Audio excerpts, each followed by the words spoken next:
paz do Senhor. Satisfação imensa poder retornar a esta casa. É sempre um prazer poder servir a igreja do Senhor Jesus, que está aqui em Ribeirão Preto.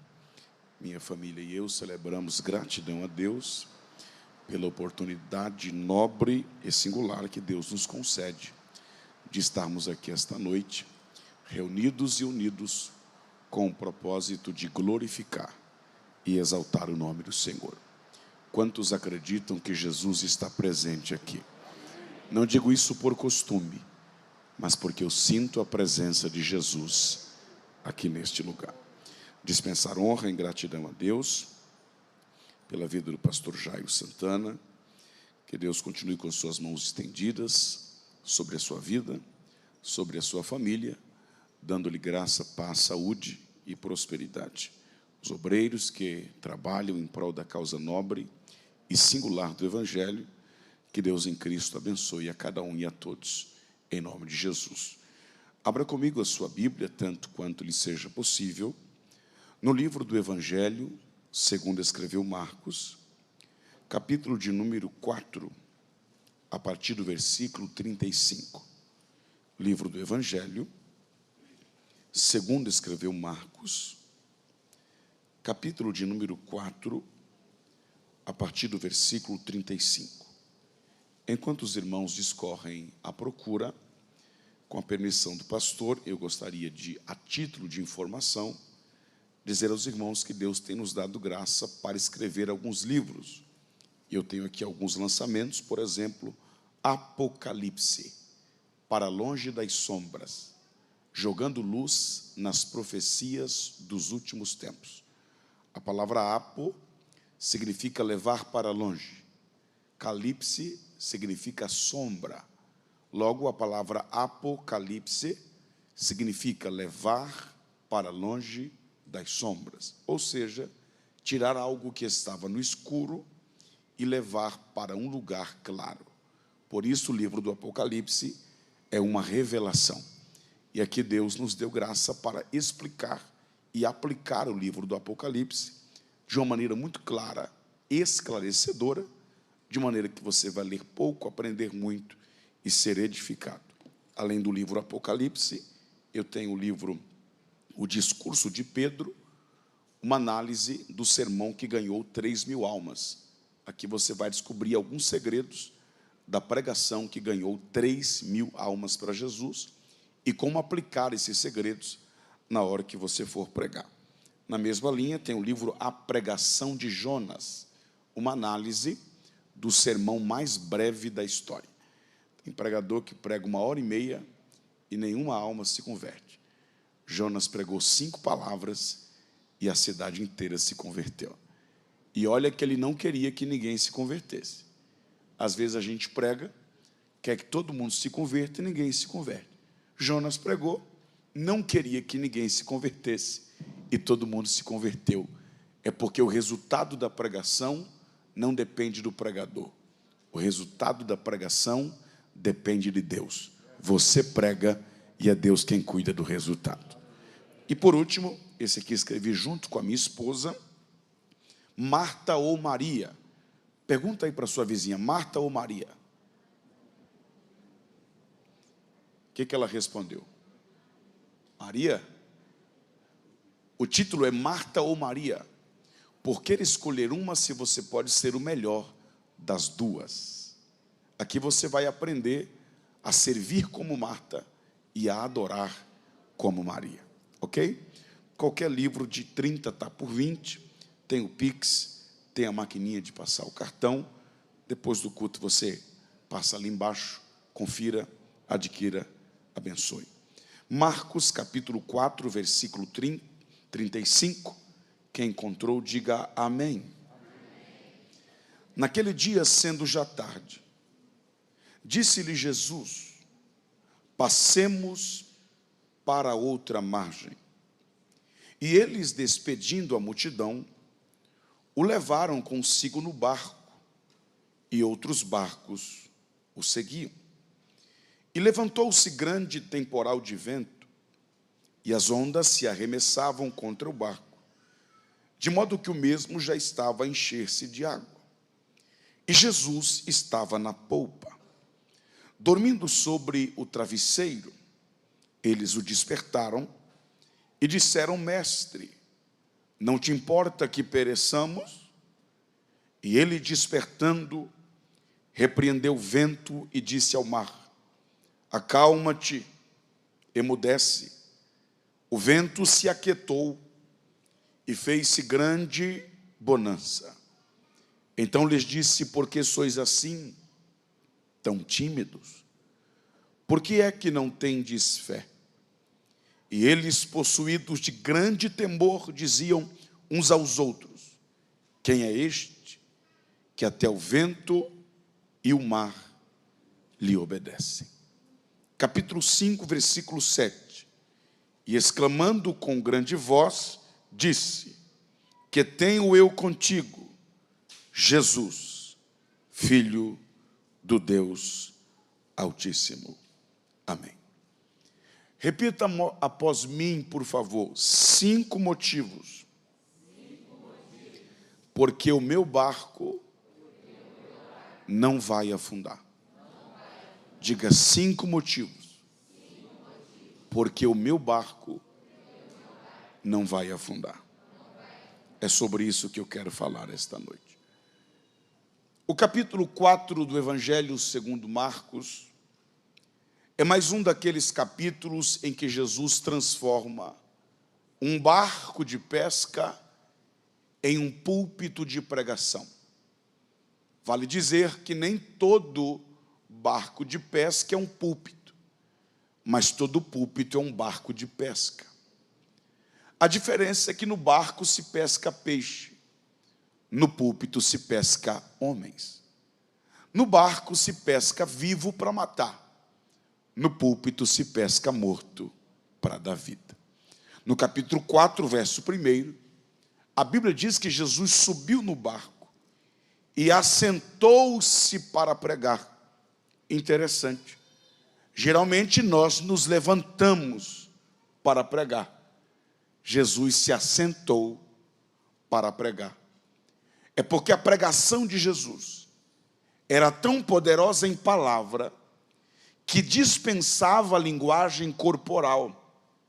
Jesus pregava sentado.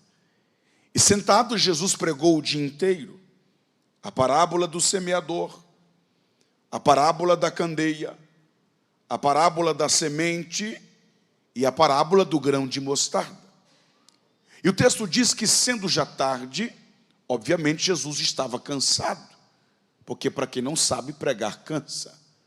Paulo disse que os presbíteros que presidem bem são merecedores de redobrados honorários, principalmente os que se afadigam na palavra.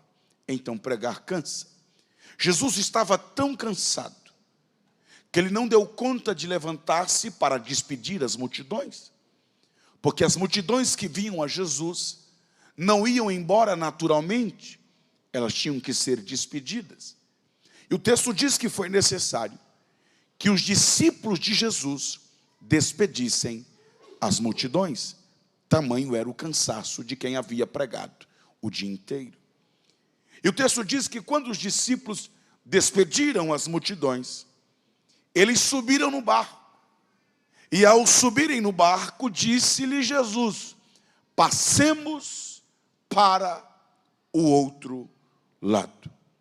Quando Jesus diz passemos para o outro lado, Jesus estava dizendo: vocês não vão passar sozinhos. Quando Jesus disse passemos para o outro lado, Jesus estava dizendo: vocês não vão atravessar sozinhos.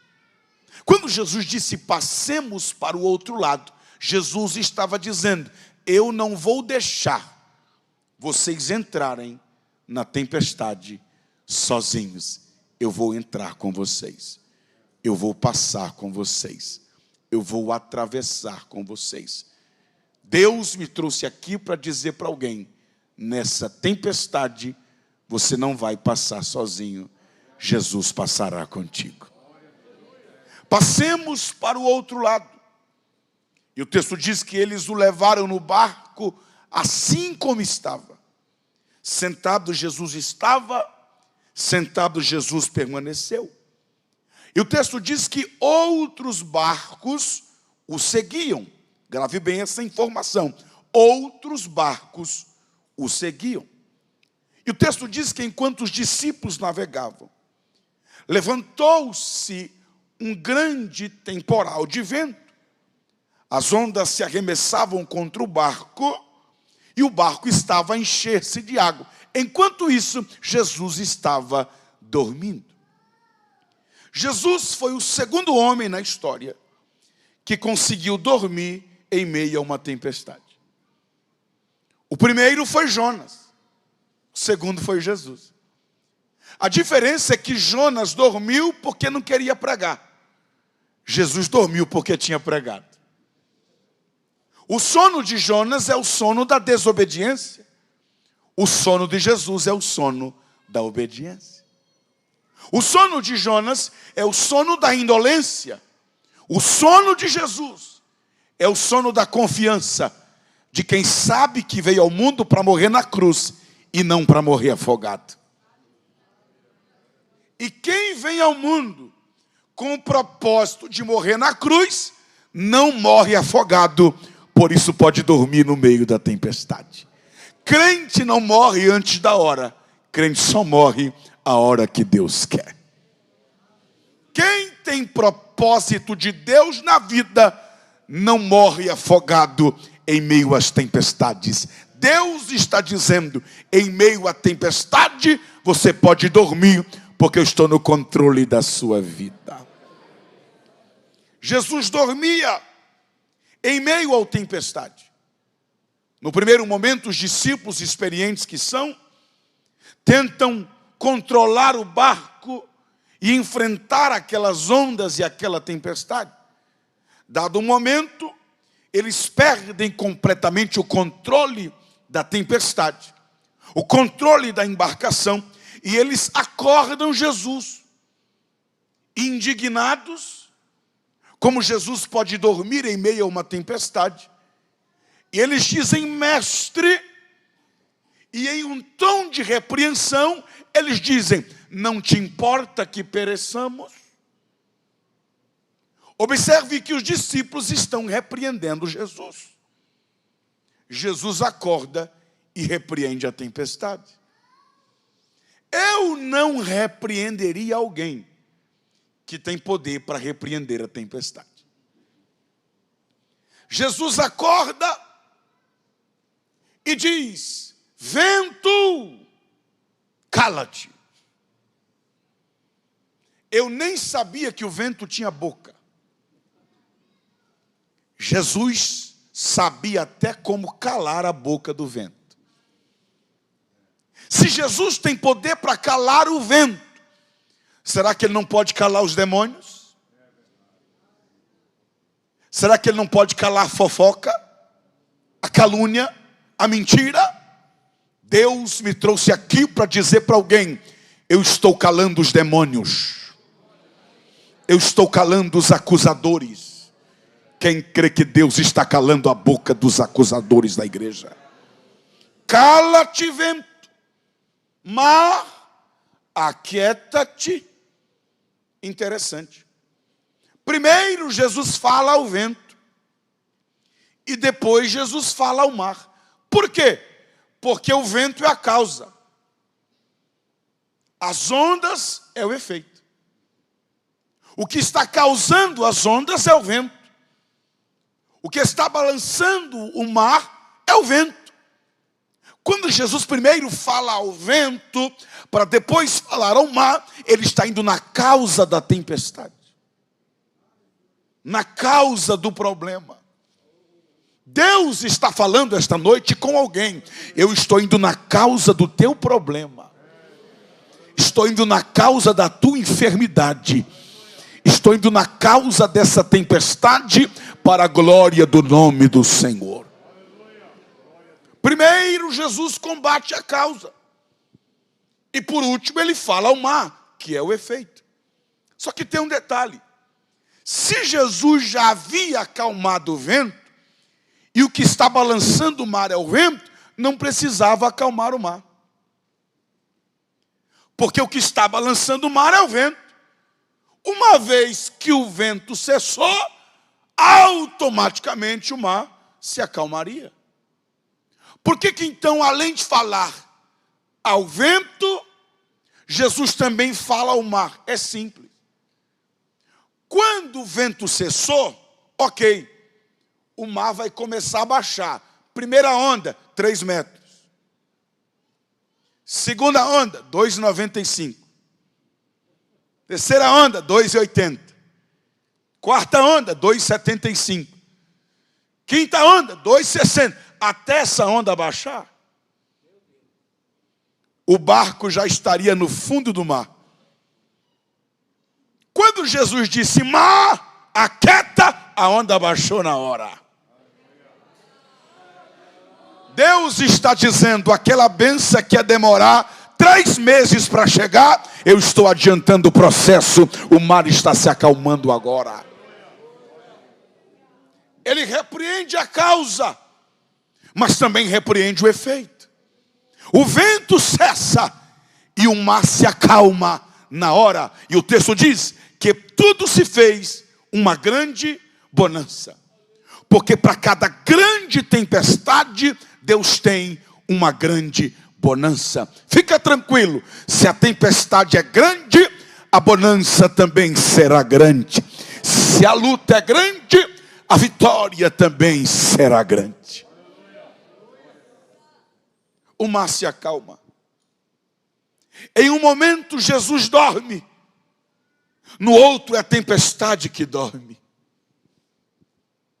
Em um momento Jesus está dormindo e a tempestade está acordada. No outro, Jesus está acordado e a tempestade está dormindo aos seus pés. Deus vai colocar essa tempestade para dormir. Eu não sei qual a tempestade que está acordada ao seu respeito. Eu não sei quais são os espíritos malignos que estão acordados ao seu respeito, mas hoje Deus coloca esse problema para dormir. Hoje Deus coloca essa tempestade para dormir aos seus pés. Tudo se fez bonança. Os discípulos repreendem Jesus. Jesus acorda, repreende a tempestade. E agora Jesus vai repreender os discípulos. Porque não é o discípulo que repreende o mestre. É o mestre que repreende os discípulos. E Jesus diz, por que sois tão medrosos? Ainda não tendes fé? Sabe o que Jesus está dizendo? Jesus está dizendo que medo é ausência de fé.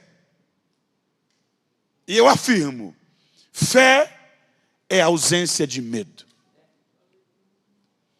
Se quando o céu se enegrece, o vento assopra, as ondas se levantam, e o barco da sua vida balança, você sente medo, você se irrita, você se estressa, bate na mesa, vira ela, se desespera. Sinto muito te dizer, você não tem fé. Porque quem tem fé não tem medo. E quem tem medo não tem fé. Fé não é ficar tranquilo quando o céu está limpo. Fé não é acreditar que vai chegar do outro lado quando o mar está de vidro. Não!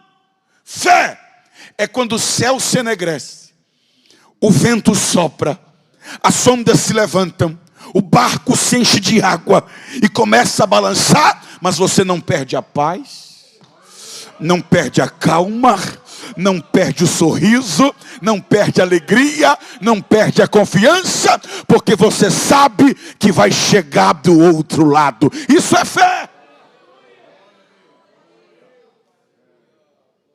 Aí eu estou me lembrando de uma irmã que chegou para o pastor e disse, pastor, eu achei um versículo e eu estou agarrado nele. Qual é, irmã? Ela disse, Salmo 56, 3. E o que está escrito lá, disse o pastor? Ela disse, quando me vier o temor, em ti confiarei. O pastor olhou para ela e disse, eu tenho melhor ainda. Qual? Isaías 12, 2. E o que está escrito lá, disse ela? Ele disse, em ti confiarei e não temerei. O salmista, quando tem medo, confia. Isaías, quando confia, não tem medo. E eu te pergunto, em que versículo você está? Quando você tem medo, você confia? Ou quando você confia, você não tem medo? Deus está dizendo, quem tem fé, não tem medo. E quem tem medo, não tem fé. Aí o texto diz que eles... O texto não diz que foram os discípulos. O texto diz, eles diziam uns aos outros. Quem é este? Que até o vento e o mar lhe obedecem. E quantas vezes eu preguei esse texto e bati nos discípulos? E disse, como pode? 3 anos com Jesus perguntando quem é este? 3 anos com Jesus, não sabiam quem ele era?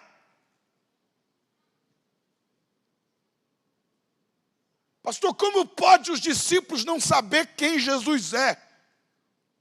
Quem foi que disse que foram os discípulos que perguntaram quem é este?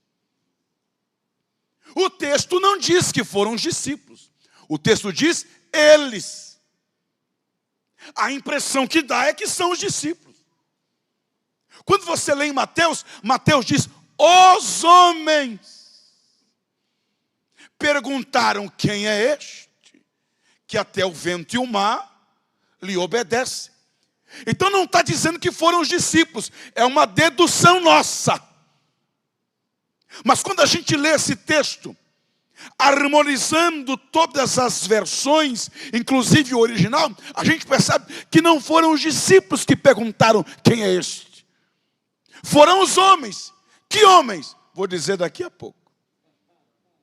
Por que, pastor? Porque o texto diz que enquanto os homens perguntavam quem é este? Quem é este? Quem é este? O barco chegou do outro lado. Se o barco chegou do outro lado, é porque o barco não afundou. A pergunta é, por que o barco não afundou? Pergunta aí para o teu vizinho, por que o barco não afundou?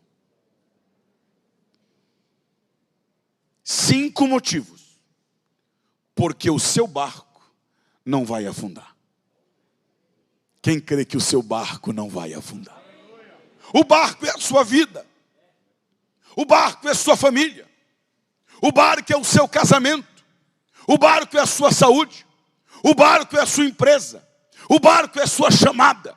O barco é o seu ministério. O barco é a igreja. E eu vim dizer que o barco não vai afundar. Mais do que isso, eu vim debaixo da unção.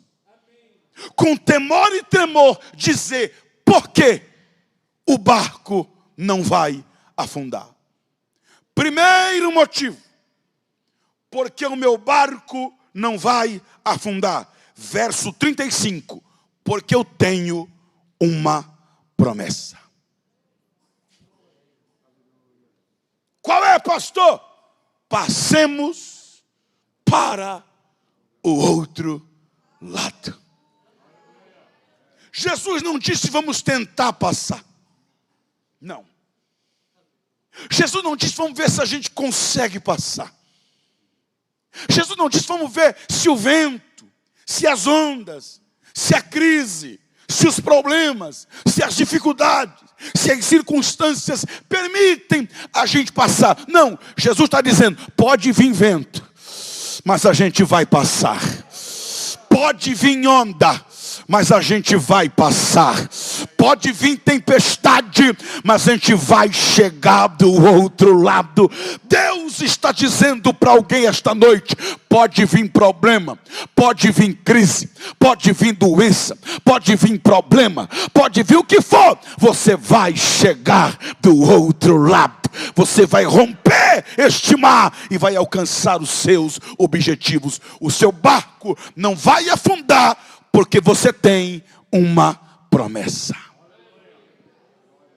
Mas sabe o que acontece? É só o vento soprar que a gente vai logo se esquecendo da promessa. Sim ou não? É só o barco dar uma balançadinha que a gente esquece do passemos e troca pelo perecemos.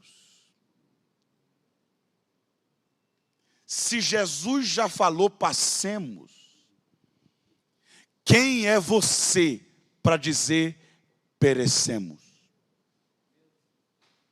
Não troque as promessas de Deus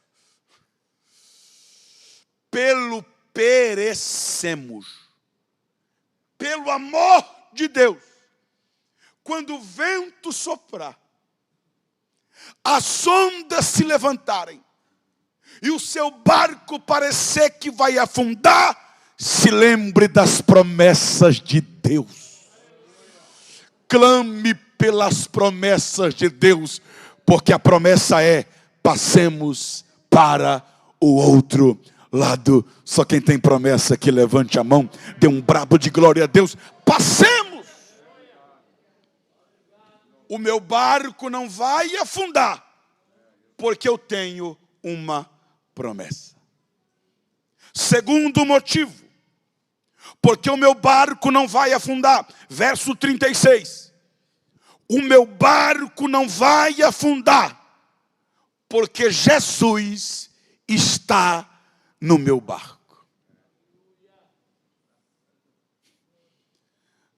O segredo não é o seu barco. O segredo é que Jesus está nele. Meu barco não vai afundar porque ele é grande, porque ele é resistente. Não, é porque Jesus está dentro dele. Me prova, pastor. Eu provo.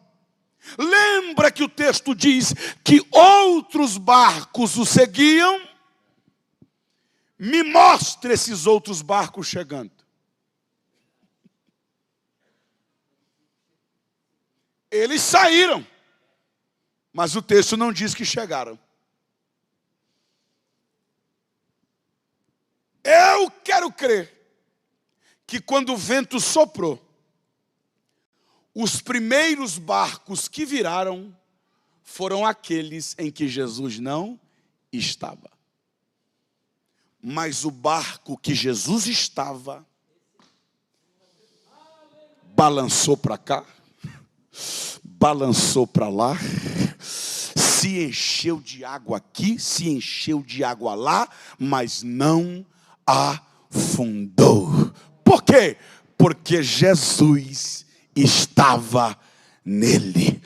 O teu barco não vai afundar, porque Jesus está no teu barco. 1000 barcos pode afundar do teu lado. 10.000 barcos afundar à tua direita. Mas se Jesus está no teu barco, o teu barco não vai afundar. Teu casamento não vai afundar. Tua família não vai afundar. Tua empresa não vai afundar. Teu ministério não vai afundar. Porque Jesus está no teu barco. E barco que Jesus está, não afunda. Quem crê nessa palavra, diga glória a Deus. O teu barco não vai afundar, porque Jesus está no teu barco. Aí eu pergunto, se esses outros barcos afundaram, o que ocorreu com os homens que estavam neles? Será que eles morreram afogados? O barco em que eles estavam afundaram. O texto diz que eles saíram, mas não diz que eles chegaram. Será que esses homens morreram afogados? É claro que não. Tem um barco que não afundou. Se tem 10 barcos atravessando o lago, 10 afunda e um não afunda, o que acontece com os homens dos barcos que afundaram? Morrem afogados? Não. Eles passam para o barco que não afundou. Aí você vai entender. Quem eram os homens que do outro lado perguntaram: quem é este? Quem é este? Quem é este que manda e até o vento e o mar lhe obedecem? Deus me trouxe aqui para pregar para quem trouxe glória a Deus na boca e mão para levantar. Além do teu barco não afundar, vai servir para salvar muita gente, para ajudar muitos a chegarem do outro lado e para eles saberem quem é Jesus. Quem é Jesus? O teu barco servirá de cenário para muita gente saber quem Jesus é. A tua família não vai afundar. E ainda vai servir para salvar muitas famílias. Teu casamento não vai afundar. Ainda vai servir para salvar muitos casamentos. Teu ministério não vai afundar. E ainda vai servir para salvar muitos ministérios. Porque nessa história ninguém morre afogado. Todo mundo chega do outro lado. Aleluia.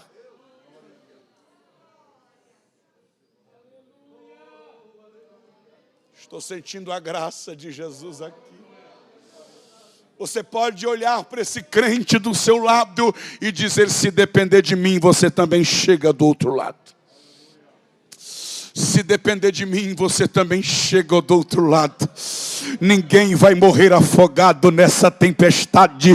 Todos nós chegaremos do outro lado. Só quem crê que vai atravessar essa tempestade e vai chegar do outro lado.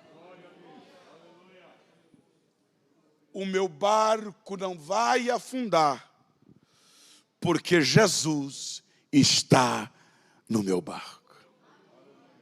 Terceiro motivo, porque o meu barco não vai afundar.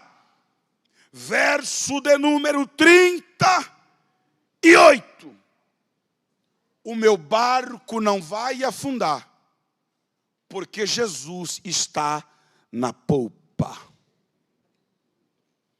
Não basta ter Jesus no barco, ele tem que estar na polpa. Por que na polpa, pastor? Porque na popa do barco tem um banquinho, chamado banquinho do comandante.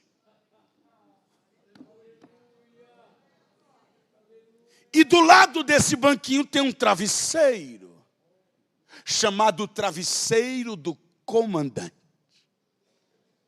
Porque o comandante não controla o barco, ele comanda o barco. Quem comanda não navega, ele só manda. E depois que o comandante mandava, dava o norte, ele sentava e dormia. Jesus disse: passa para o outro lado. Sentou na popa, colocou a cabeça e dormiu. Então Jesus na polpa é Jesus no comando. O meu barco não vai afundar, porque é Jesus que está no comando.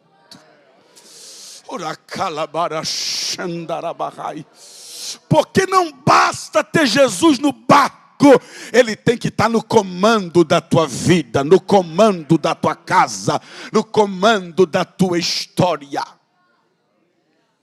Uma coisa é estar no controle, outra coisa é estar no comando.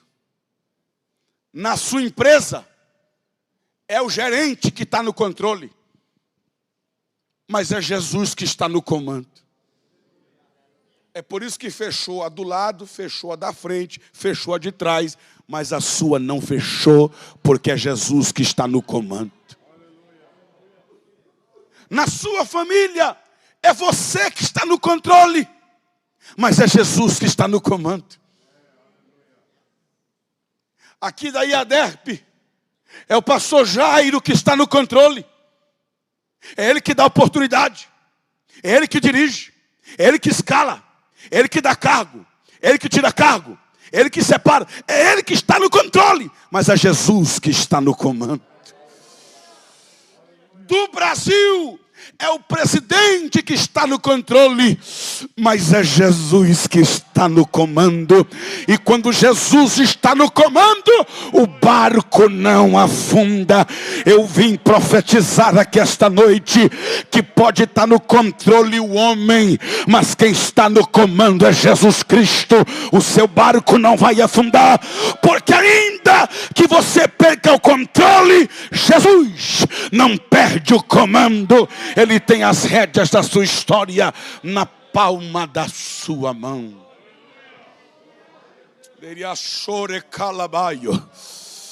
Só dá glória quem tem.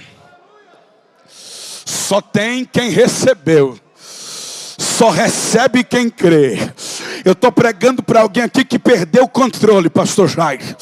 Eu estou perdendo para alguém aqui que perdeu o controle dos filhos, perdeu o controle na família, perdeu o controle na chamada, perdeu o controle na história, perdeu o controle na empresa, perdeu o controle nas finanças, mas Jesus está dizendo, eu ainda estou no comando. E quando Jesus está no comando, o barco não afunda.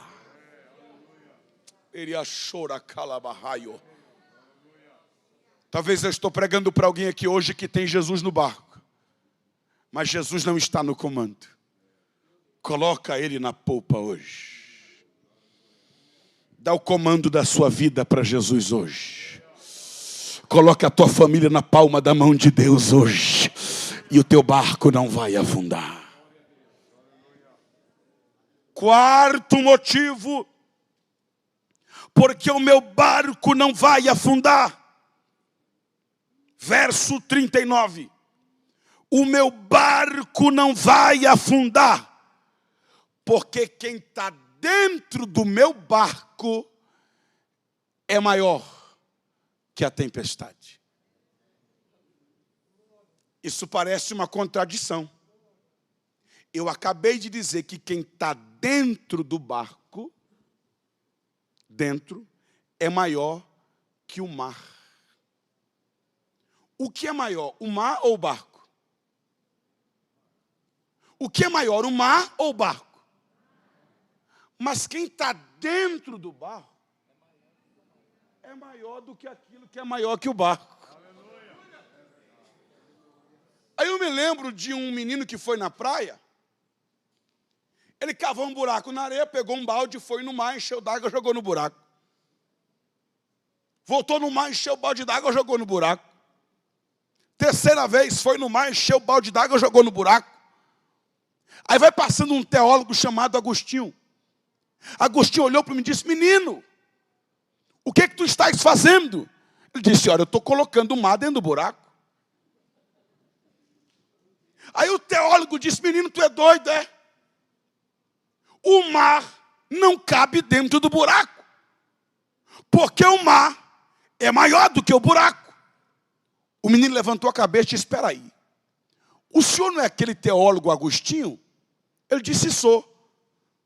Aí o menino disse, nós somos igual então. Por quê? Porque eu fiquei sabendo que o senhor está escrevendo um livro sobre Deus. E Deus também não cabe num livro. Não entendi, pastor, vai entender agora. Você pode ser pequeno, mas quem está dentro de você é maior que o seu problema. é maior que a tempestade, é maior que a crise, é maior que a enfermidade. Quem crê, levante a sua mão, dê um brado de glória a Deus. O seu barco pode ser pequeno, mas quem está dentro do seu barco é maior que a tempestade, é maior que a crise, é maior que o mar, é maior que o vento, é maior que as ondas. Quem está dentro de você é maior do que o seu problema. O meu barco não vai afundar, porque quem está dentro do meu barco é maior do que a tempestade. Quinto motivo, porque o meu barco não vai afundar. Capítulo 5, verso 7. Os discípulos estão dentro do barco. Os outros homens começam a perguntar: quem é este? Quem é este? Quem é este? Jesus sai para o lado de fora do barco. Quando ele pisa os pés em Gadara, vem um endemoniado, possesso por 6.000 demônios. Esses 6.000 demônios se prostram diante dele. E enquanto os homens perguntam: quem é este? Os demônios respondem: é Jesus, o Filho do Deus Altíssimo. Aqui está o quinto motivo, porque o seu barco não vai afundar. Por quê, pastor? Porque até os demônios sabem quem é aquele que está dentro do seu barco. Até os demônios sabem, crê e estremece diante daquele que está dentro do teu barco, está no comando da sua vida. Quantos acreditam nessa palavra, levante as suas mãos aos céus e por 10 segundos glorifique ao Senhor, por 10 segundos exalte a Ele, fale em outras línguas, jubile, celebre ao Senhor, alegria e gratidão, porque o teu barco não afundou e o teu barco não vai afundar. Ele balançou, chacoalhou, se encheu de água, mas ele não afundou, porque os demônios sabem quem é que está dentro do seu barco, e eles sabem que quem está dentro do seu barco tem poder para lançá-los no abismo, tem poder para tirá-los de circulação e lançá-los para fora do país. Coloque a mão no seu coração e diga assim: o meu barco não vai afundar. Se você crê nisso, com permissão do pastor, fique em pé.